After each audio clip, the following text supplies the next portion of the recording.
Hello, this is Concepts in Focus, a philosophy series by the Acid Horizon Theory podcast.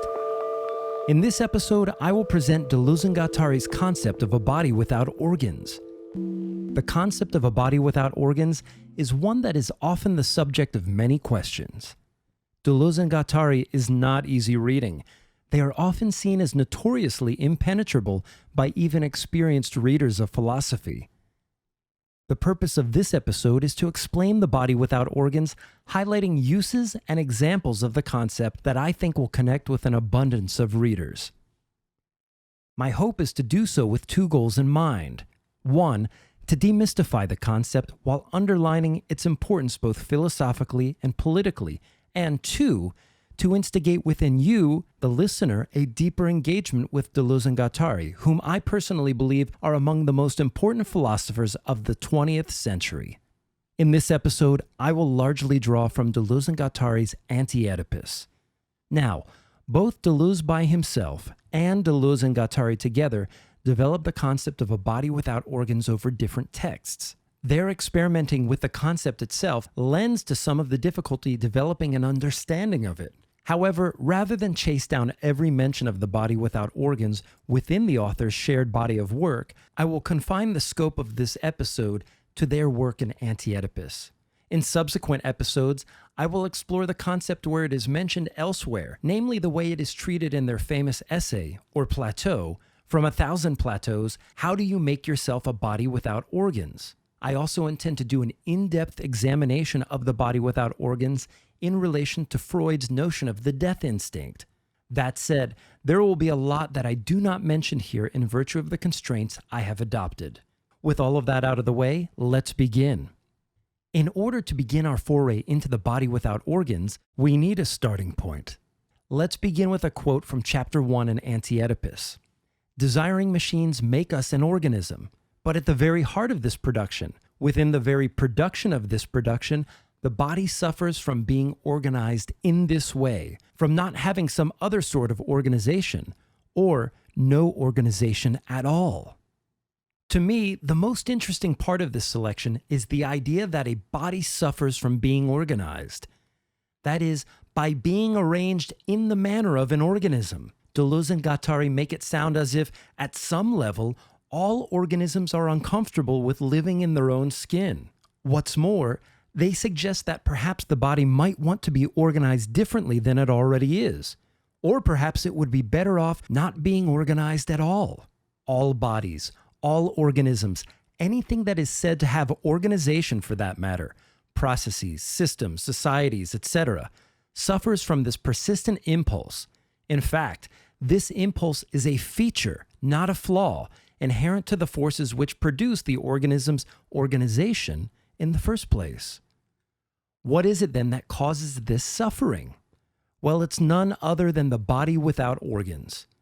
But before we get there, we need to lay some more groundwork.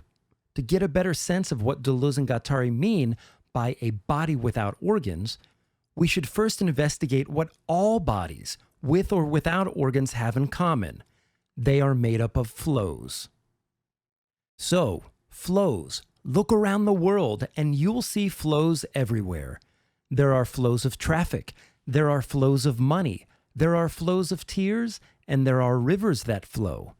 There are different kinds of flows happening inside our body too.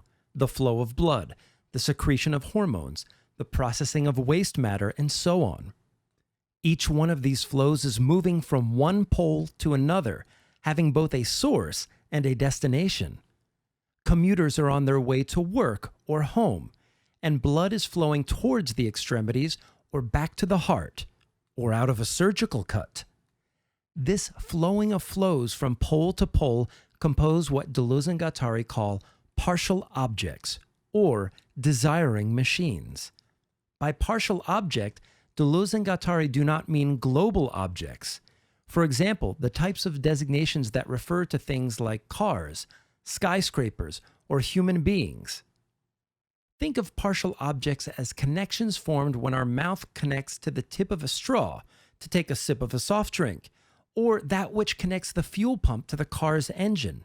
These connections construct a set of poles to and from which something flows. These partial objects are the desiring machines which form the basis of Deleuze and Guattari's political ontology. So I have hit upon Deleuze and Guattari's concept of desiring machines, which should lead you to ask the question, what do they mean by desire? When we think of desire, a few things might come to mind. The desire for food, the desire for sleep, or sexual desire. Throughout the history of Western philosophy, great minds have registered their voice regarding what desire is or where it comes from. When we look at the works of the Greek philosopher Plato, for example, he talks about desire as the impulse to fill up or overcome a sense of lack, an example being lacking food and the sense of hunger it entails. For German philosopher Immanuel Kant, the experience of desire involves the objects of fantasy which occur in the mind and correspond with real objects that exist elsewhere in reality. For Plato and Kant, their respective notions of desire never really escape the enclosure of the mind or the body. In other words, desire always corresponds to a sense of lack felt within, a sense which also presupposes a strict interiority of the mind and body.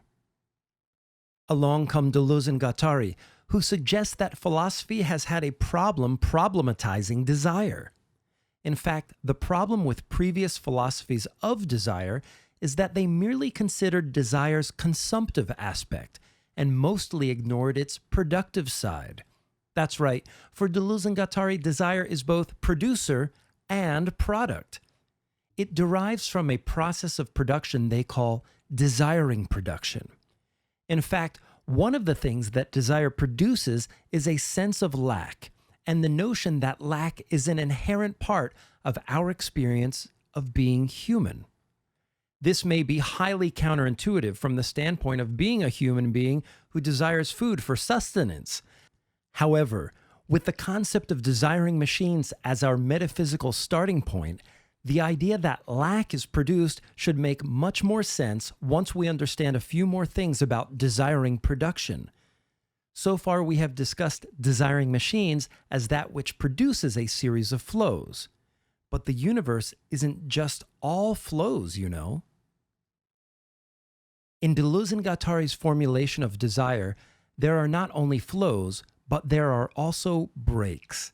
A gas vehicle comes to life through a series of little explosions that happen inside the engine. A series of different parts is involved in moving fuel from the gas tank to the engine, where it is then converted into the energy which gets the pistons pumping and the wheels of the vehicle turning. All of the flows involved in this process also entail a series of breaks, or points at which the flow is broken and a different flow begins. Simply put, a break simultaneously cuts and connects flows. Consider the example of blood flowing in our body. In order for blood to reach all the parts of the body, its flow must be diverted by different breaks. These breaks include a network of branching arteries and tiny valves in our veins which help carry blood back to the heart. This series of flows and breaks creates a circuit we call our circulatory system. This circuit isn't fully enclosed, however. Other kinds of breaks can connect the circulatory system with other flows inside or outside of the body. The injection of a vaccine or the donation of blood involve breaks that interrupt the regular flow of blood circulation. Even something as seemingly inconsequential as a paper cut is a break, one that not only interrupts the flow of blood, but one that can also disrupt flows associated with you playing guitar or using the touch screen on your mobile device. These examples show that various flows can branch off from a single break. To sum up, Deleuze and Guattari's theory of desire is based on an ontology of flows and breaks. This simply means that at the most fundamental level, flows and breaks are the kinds of things you'll find in our universe. Altogether, this ontology and the processes I've described comprise what they call desiring production. Deleuze and Guattari also say that desiring machines work by breaking down. This part of their theory of desire will be particularly important when it comes to understanding the body without organs. It may seem counterintuitive as a car owner that its breaking down is what makes it work, but a car once again provides an apt example of what they mean in this case. What breaks down is not the car per se. It may or may not totally break down in a given instance. What are always breaking down, however, are the desiring machines or partial objects, the connections which form the engine, the transmission, etc., and all of their constituent flows. These connections then form what we understand to be the total vehicle. This is true of all desiring machines. As flows move from pole to pole, there is a skimming off of matter or energy. The radio skims off electrical power from the alternator, which itself is skimming juice from the battery. At the macro level, we perceive all of these events as the car working, despite the fact that the effect of the breaking down of desiring machines might ultimately mean the death of the car through a dissolution of its parts, or better yet, the dissolution of partial objects. Here is the challenge for Deleuze and Guattari. How can we reconcile the life and death of desire from a metaphysical standpoint? Desiring production is characterized by exchanges and expenditures that occur through multitudinous connections, a process which also expresses desire's inherent tendency towards its dissolution. Put another way, a desiring machine's drive to thrive remains inseparable from its drive towards disintegration. We must be careful, however, not to think of the latter aspect in a necessarily negative or nihilistic sense. Desiring machines push towards their dissolution, not a complete negation of desiring production. This is to say that the law of conservation of mass energy is commensurable with Deleuze and Guattari's metaphysics. So once again, the body suffers from being organized. Desiring machines resist the fixity of organization and tend towards their breaking down. But how far can the breakdown go? Does the dissolution of flows ever reach a critical limit? Deleuze and Guattari assert that there is such a limit. This limit is the body without organs. And despite the mysterious ring to this term, we should consider the body without organs to be a real existing entity. The concept often eludes a satisfying description, but there are some metaphors we can use to describe the body without organs. The caveat being that desiring machines and the body without organs are not themselves metaphors. The metaphors they use in Anti-Oedipus simply help us talk about this real metaphysical aspect of our reality. That is, insofar as our metaphysics is a fully materialist metaphysics. Okay, so we are finally ready to address the question of what is a body without organs. Deleuze and Guattari assert that what underlies every organism is a completely undifferentiated and unengendered metaphysical body which desiring machines are constantly pushing against. Organisms experience this undifferentiated body as if it were a mass of larvae squirming beneath its surface. It is a counterflow to the production of connections that could also be imagined as a viscous substrate of primordial fluid, or an infinite block of atonal cacophony. Either way, this body cannot be penetrated, and yet it remains constitutive of all desire. The body without organs defines a limit, the limit of desire's insistence towards disorganization. What's more, unlike the production of connections that occurs with desiring machines, the body without organs is in and of itself entirely non-productive. Though non-productive, it simultaneously repulses, attracts, and ebbs in ways that inform the production of connections. As desiring machines break down, it's as if they try to break into the body without organs. The incessant antagonism of the desiring machines in their attempt to penetrate the body without organs produces what Deleuze and Guattari call a paranoiac machine.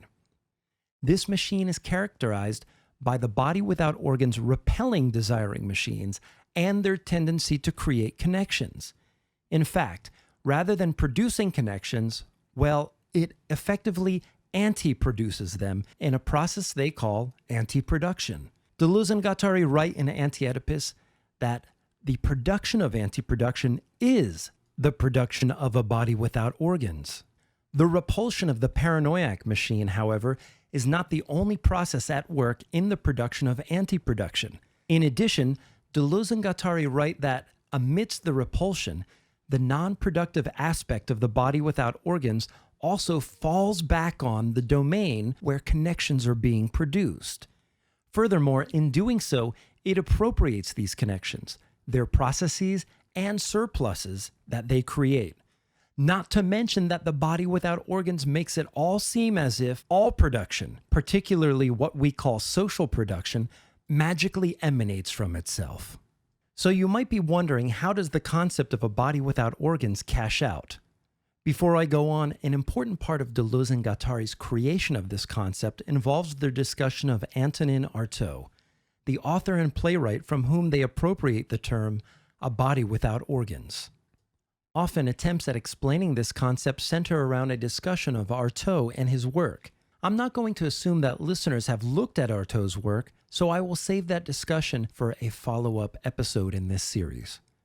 Today, I want to talk about the body without organs in terms of something that most everyone understands, well, at least a little bit: capitalism.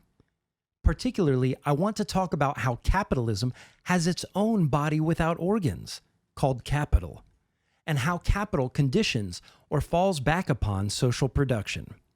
Before engaging in this discussion of capital as a body without organs, we should understand that social production maintains an expansive definition here. It refers to the production of a society's total edifice of productive machinery, its workers, its languages, its customs. Effectively, it encompasses the total scheme of social relations. There is one more piece of conceptual terminology we need to understand before forging ahead. Deleuze and Guattari say that the body without organs functions as a sotius. To be clear in advance, they say that the sotius is the body without organs. However, it might be more helpful to say that it is a specific type of body without organs. The concepts of the sotius and the body without organs may be, in fact, one and the same, and perhaps that's a discussion that we can have at another time. In any event, the sotius is another way of talking about the non-productive attitude of specific socioeconomic formations. In a word, the sotius is inscriptive. Here are two examples of a sotius: capital, as in the capital of capitalism, and the figure of the despot, the tyrant, or the king or queen under feudalism. Both of these bodies condition the sphere of social relations in their respective socioeconomic formations. However, these bodies produce nothing in and of themselves. Now, what does that mean? Clearly, if you have capital, or if you are the king of France, you are capable of producing something. Consider that both capital and the seat of power in a monarchy both have what we would call a fictional dimension to them. For example, we often talk about money capital as a fiction.